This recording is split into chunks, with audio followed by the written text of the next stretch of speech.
Don't put me back in that headspace. And I want my kids. Hey everyone! This is Reena Evers-Everette here. Good morning. Oh my God, I get to see people I love. My name is Lance Wheeler. I serve as the Director of Programs for the Medgar and Myrlie Evers Institute in Jackson, Mississippi. The Gen Z Summit was an initiative that really engaged young people with history. Mississippi is ground zero for the civil rights movement, and so that's why Reena Evers-Everette really wanted to do the summit here. Reena really understood that a new generation is coming behind us. If you know a few Gen Zers are pushing society in a different direction, right? Their openness, their willing to learn, their ability to really collectively work together. And so Reena was like, hey, let's really create a Gen Z summit in conjunction and honoring the life and legacy of her father, Medgar and Myrlie Evers. Mr. Evers was a staunch believer of Mississippi during a time where a lot of people were giving up on Mississippi. He was born here, his roots are here, and he died here. I am, as I always say, the very, very, very, very proud daughter of Medgar and Myrlie Evers. And I'm so thankful that you came to grace us. This is Gen Z Summit, our inaugural fellows. Give yourselves a hand.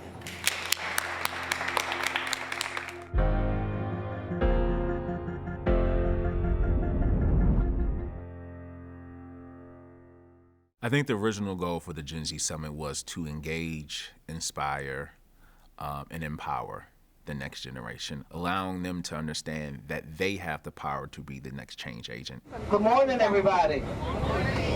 I'm going to be your tour driver. Most people call me Miss G. You know, when the president steps on a plane, they consider that plane Air Force One. When I step on one of these buses, she becomes Big Baby. So, we're riding on Big Baby today. I want y'all to have a great time. I love driving tour bus. So whatever it is that I can do, me and Big Baby gonna make your adventure excellent, okay? We get ready to roll, Big Baby. I always tell people, if you wanna know Mississippi, real Mississippi, you have to go to the Delta. I was excited. I think that there's a lot of history here. There's a lot of trauma here, obviously, for people of color, specifically Black people. But I think that in order for us to rewrite history or to course correct history, we have to understand where we come from, and what better chance and opportunity than to actually visit the spaces where a lot of history happened for us. So I was really excited about the opportunity. When I think about my North Star, it is a Black woman, and when I listen to them speak and I see the labor that they do for me and everybody else around them, I feel like that should not go unnoticed. I feel like that should be amplified and uplifted and shared with the world. That has been my inspiration and will continue to be my inspiration when I tell other stories about the Black South. Living in the Delta in the 1960s, specifically Cleveland, you have the African American community on one side of the town and you have the white community on another side of the town. Cleveland in itself truly didn't desegregate their school district until 2017. Oftentimes didn't even know the Delta State was here because Black people were... Maggie Crawford in 1967 is one of the incoming African American students that are going to attend the Delta State University. Did you really know what you were getting yourself into? There are things that are happening on campus that is not welcoming for African American students. March 10th of 1969, Maggie Crawford and some students were retired. They decided to protest around the flagpoles on campus. They were marching around that. And then Maggie Crawford had an idea. She was like, you know what, let's do a sit-in at the president's house. And I knew that they were not treating us right. And I decided somebody needs to say something, and I'm the somebody.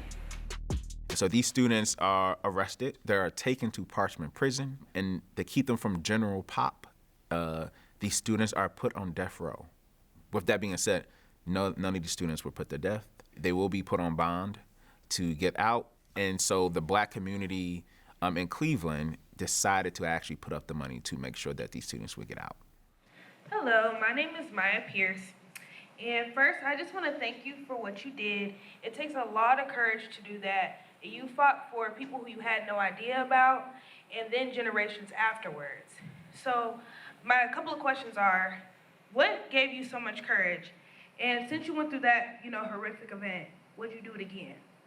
Yes, I would do it again. I didn't look at what I was doing as a fight for black people. I looked at it as something that needed to be done. It was like Fannie Lou Hamer. I was just sick and tired of being sick and tired. And I wanted to ask you about like the civil unrest that was happening not only in Mississippi but nationally in 1969 and 1970. So the following year, there were over 900 students arrested at Mississippi Valley State, which is also is an HBCU in Mississippi. Then you have the protest and arrest at Ole Miss, where 89 black students were arrested for doing the exact same thing you all did. Demanded certain things that were given to other students already and were arrested for that. So what did you think of them doing what you all did and saw the same results, and it resulted in them also going to Parchment Prison? Did you know about what was going on? And if you did you feel sorrowful? Did you feel empowered by them continuing on the protest of unfair treatment in Mississippi? Jackson State University. They went in and they shot it up. I had the pleasure of being in the same church with one of the girls when they shot it up, and how they had to lay on the floor and do things. But I knew that I was at a white college, and it was civil unrest all over the United States. And had they treated us a certain way, it would have been an all-out war. A lot of people got mistreated. At least I didn't get shot up. Now that's sad to say. And same with Mississippi Valley. They didn't treat those kids like they treated us. They treated them worse. Growing up in your time period and then now living in the current time period, how do you feel about that? How do you feel about the growth that's happened, but also the setbacks? Back in 1969, we were demanding that they put black authored books in the library. And today, they want to take the books out. It has to be heartbreaking for individuals who fought for change in this country, and we saw those changes actually take place. And now we're in a time where we're walking back things, right? Where we are not having black books in classes, or black history is being challenged, or saying that we can't use the word diversity in the classroom, or education is being weaponized against them. So if there's going to be a change, it's going to be with the young people. Think about it. What is going on in the United States now? All these old deadheads. But there is hope in the young people. The older people are set in their ways. The people that I'm looking at now, all of you young people, you can make a difference. Don't try to make the change, be the change. When I was in school, the change started at the colleges. So now you're in college. What are you going to do? Are you going to stand for something or just fall for anything? When we think about passing the torch, it's often a conversation of elders passing on to a younger generation. A personal goal for me for the Gen Z Summit, for the scholars, were saying, hey, you have choices to make, right? These are choices that you have to say enough is enough. And it's okay for you not to. Not everybody can carry a torch, right? Because when you decide to be a torchbearer, especially when you're fighting for civil and human rights, that's a weight that comes with that. There is an expectation that comes with that. There is a sacrifice that comes with that. But you do know that one day change will come. On 3. 1, 2, 3.